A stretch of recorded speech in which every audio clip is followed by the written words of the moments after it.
Hi. As a kid, my first fictional crush was on Rachel Weisz's character Evie from the 90s movie The Mummy. Now let me ask, was that sharing or oversharing? Doesn't really matter, but take a stab at it. I'm gonna guess that most of you said this is closer to just sharing, because sure, you didn't ask to hear it, and I kind of threw it out of nowhere, but it's not absurd or shocking. It's just kind of me opening up about myself. Now what if I said that I just lied to you, and my first fictional crush was actually on the other mother from Coraline? Yeah, the demon with the button eyes turns into a spider. I just like her confidence. Now, especially if I just said that out of nowhere, I'm assuming that you would say that's oversharing. Like if I posted that sentence, I'm sure the replies would not be, I could see that, or yeah, that makes sense. They'd be probably closer to what the hell and you need help. What I'm asking is, where's the tipping point? I want to find out where that line is, where sharing crosses into oversharing, because people share things all the time online, but they fight about oversharing, and the whole thing makes no sense to me. So here's the video. I have ADHD. By the way, both of these are jokes. I was in love with Miss Frizzle, like any other kid with taste. This question has been stinging my brain like a wasp ever since I noticed that the response phrase, "we all know too much about each other," started becoming more widely used on apps like TikTok and Twitter. If you ever see that line in the replies of a post, it's like a marker. Like it's branding a post as an overstep, as if somebody reviewed it and was like, yeah, that's too much. Stamp. This isn't something new, like I haven't discovered a big thing. Being dismissive to people has been basic internet rhetoric. Remember in the 2010s when people would say, "Who asked?" or "Lord forgive me, cool story, bro"? That's the same thing, except harder to say. The general consensus is that oversharing is bad. Like, can we all agree on that? It's kind of a negative term when you hear it. When you see this online, it's usually in response to users who are getting too comfortable talking about themselves, or, people who are online too much, or people that just aren't monitoring what they're saying. And if you wanted to find examples of this, out of all of the media apps, I would say that Twitter is going to be where you're going to find it the easiest, and TikTok is going to be where you find it the strongest. Facebook, Meta, that has oversharing too, but it's mostly old people, like sharing their walks, or like posting about their garden growth. Sounds kind of blissful. Okay, we need examples fast. Twitter. Twitter invites people to overshare. By design. It's the app made for quick thoughts. Or it was. It's social media, it's a place for family photos, for fights, for jokes. Mostly stupid jokes. And when people are freely volunteering information about themselves, it's pretty easy for sharing to turn into way too much sharing. Influencer lost brand deal by saying she killed 2 of a very beloved specific animal on 2 separate occasions. Yeah, that's probably a good example of too much personal information. Quote, "Accidents happen and you all need to chill." But that's just one example. And here's another one of an official news source talking about a celebrity's armpits. Celebrity is sharing a fact that the news is now sharing with us. And there's a bunch of derogatory reactions to this where people are sharing hateful thoughts, which I think is stupid. It's hair. Before we get to this example, can't stress this enough. Anything you post online becomes who you are. Doth not even nature itself teach you that if a man have long hair, it is a shame unto him? In today's society, they try to make it a cool thing for a man to have long hair. They will try to make it seem as if it is a cool thing, when in reality what they're doing is they're making the man to be more feminine. It is a shameful thing for a man to have long hair, and nature itself teaches us that man should not have long hair. And all of this isn't even crazy. This is all like one regular day on Twitter. I kind of love it. So the social media urge to share yourself is there by design. But if you look closely, you'll even find some users who are trying to bait it out of you. It's common to see posts with a teenager profile asking a question or inviting a story from you, because the engagement on the post will boost their profile. Sorry to sound rude, but I don't think these people actually want to read all of your stories. Side note, these accounts oftentimes respond to these replies with very short additions or single words because, and say it with me, all comments count as engagement. Yes, that is right. We are doomed. I've picked out one of these prompt tweets to go through, and I picked a good one. It's a very familiar prompt. You see it make the rounds on Twitter all the time. It's, "Who's your worst? Hear me out." So let's just be clear. This prompt is asking people to really overshare, so it's not going to be subtle. Here we go. Young Jimmy Fallon. Yeah, all right, that's sharing. It's sharing. It's not great that you had to apologize. I'm blanking on the name, but the SpongeBob character, the red and blue, I mean, it's a little out there, but it's still tame. That's just Susan Sarandon. It's a beloved actress. That's not... You're way off base. That's not how the game is played. Okay, yeah, now we're somewhere. That is the spider from James and the Giant Peach. Okay, the Hulk, but the description makes me think that we're approaching oversharing territory. Yeah, this one's odd. Nope, no more live reacting. It's too much. And the rest of the replies are just more the same. It's a lot of feminized monsters that are designed to look appealing, and then Venom. Like, Venom. A lot of them. Like, Venom, Venom, Venom, Venom, Venom, Venom. And by nature, this question was supposed to have shocking answers. So, the game is working, but is it oversharing? The prompt is a joke, right? It's supposed to be not taken seriously, but again, what if your friends see you say that? It's different when a comedy account says this versus an account with your full name on it. Somewhere in there, you go to oversharing, and I can't figure it out. And again, to be clear, I'm not sounding the alarm. I know this is not very pressing. In fact, it's Twitter being Twitter. No, it matters a lot more when the information is serious and can be tied back to you and is private information that you don't want stolen. Ad, halftime show. This video is sponsored by Aura. Hi, I'm here to talk to you about something very important, your computer. We keep a lot of stuff stored here, like emails, phone numbers, and credit cards, and those need to be protected. Aura is dedicated to keeping all of that safe, which means all of your information never has to leave this computer. Okay, not this computer, because it's mine, but yours. Your version of me. Is the bit landing? With your information out there, you don't know who has it, or who it gets sold to. And you want to keep all of that information yours, so people can't hurt the loved ones in your life. Like Aioli, she's either here or here. I'm not smart enough to figure out which side of the video she'll be on. I feel much safer just being online, knowing that Aura has my back. And you can get in on this too.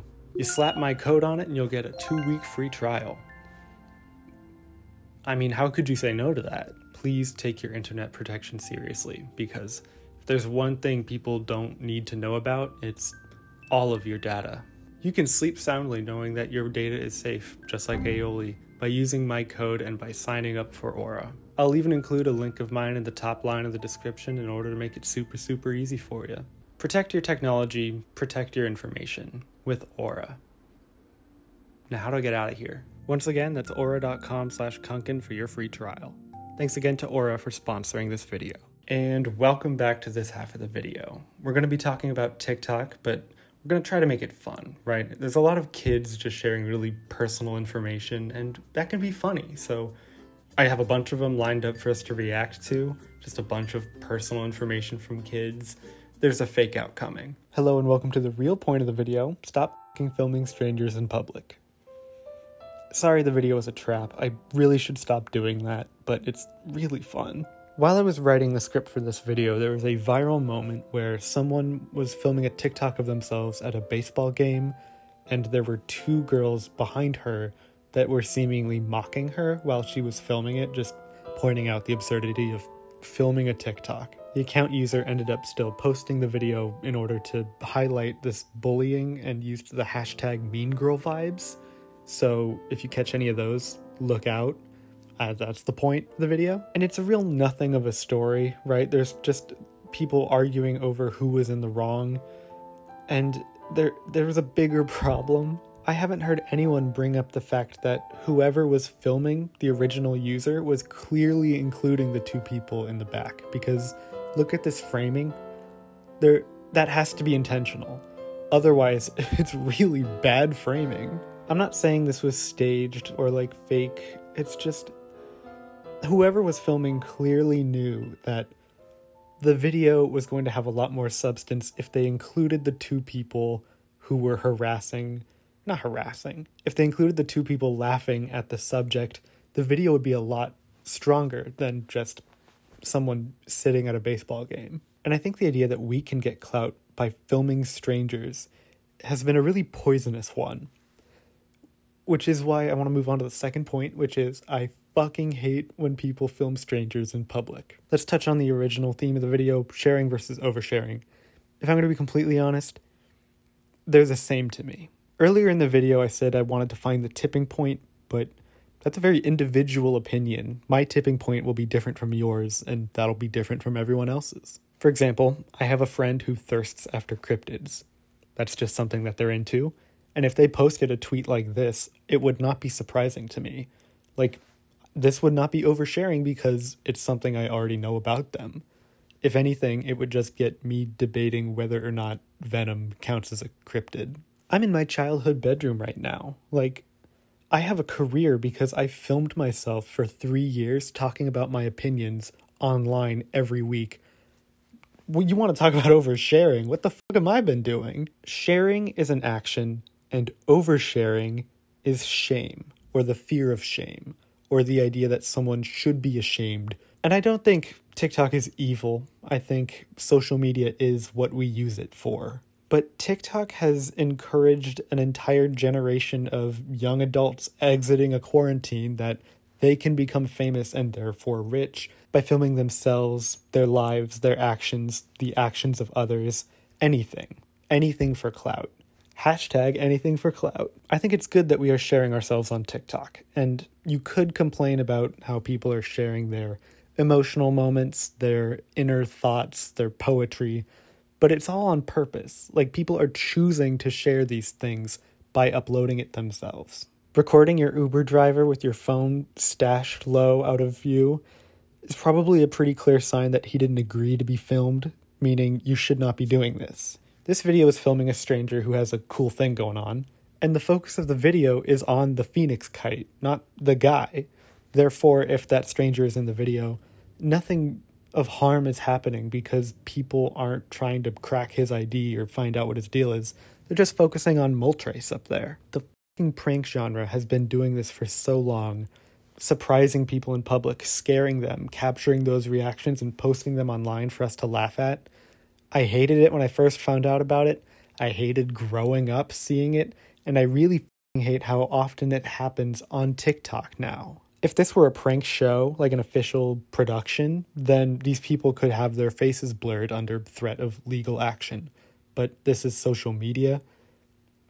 It's very unofficial. In this video, the person who owns the account is in focus, and the customer is completely hidden from view, maybe even because the person checked in with them and this is what they preferred. The customer's participation in the video is simply through the focus is not on them. I feel like I am over-explaining it, but it's just because I hate it so much, and it seems to never stop. But for a second, let's talk about bigotry.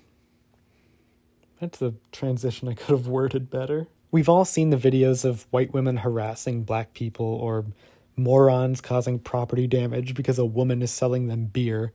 Like, those are just two of hundreds of examples. And you could argue that those are strangers being recorded to be shamed online. And I half agree. Yes, there should be shaming involved because this is bad behavior, but documenting it is also serving as a warning. It's causing awareness that this kind of shit is happening. If someone hissed at me, I would want video proof of that. If you feel like you're in danger or in trouble, yes, film that. for yourself, for your safety. We're talking about bullying others here. Do you know what I mean? It's filming a teacher being wholesome good, filming a teacher because we harassed him and he's having a breakdown bad. I feel like if this video was titled, "Don't Film Strangers in Public," people wouldn't watch it because that sentence seems agreeable and understandable and doesn't need to be dug into. But sharing and oversharing is personal, right? You have to be doing something to be doing either of those. People are afraid of oversharing because there's a shame associated with that. But they don't feel that shame when it comes to sharing other people. And that's where I think the oversharing actually is. When it comes to personal oversharing, my hot take is that we don't do it enough. Being more of yourself is not a bad thing. And I think on the internet, which, has its problems, but if you have access to so many people, being vulnerable is going to help you make connections. I bet everyone watching this has made at least one friend online, and you did that by having some kind of common ground or link. And if you aren't posting what connects you to other people, those bonds aren't going to be made. And don't run wild with it. Don't make your username your phone number. Yes, you have to really be aware of what you're sharing. But I think that fear of shame has caused a lot of people to be very cagey and to not share all of their interests online over the fear that they might be sharing too much. I'm saying, let's not over-police the idea that people have of us online, and instead maybe restrict how much of other people we're sharing. If you can, maybe internally check in with something that you have not shared about yourself, something that you think would bring you shame, and ask yourself if being public about that would really be that big of an issue. We all have our boundaries about vulnerability, but those can be pressured and changed. And I don't want that. Sharing more about yourself is never going to be a bad thing, but sharing too much of someone else's life is. And I just wish that more people would understand that. At the end of the day, you can only decide what is oversharing for yourself. You can't decide that for other people. I think everyone could get better at either filming strangers or sharing yourself, and I wanted this video to be a package addressing both. As messy and as jumbled as this video was, I do hope that you enjoyed watching it. My favorite color is forest green. I can play the piano and the drums, and I kind of agree with this. Not oversharing. Good night.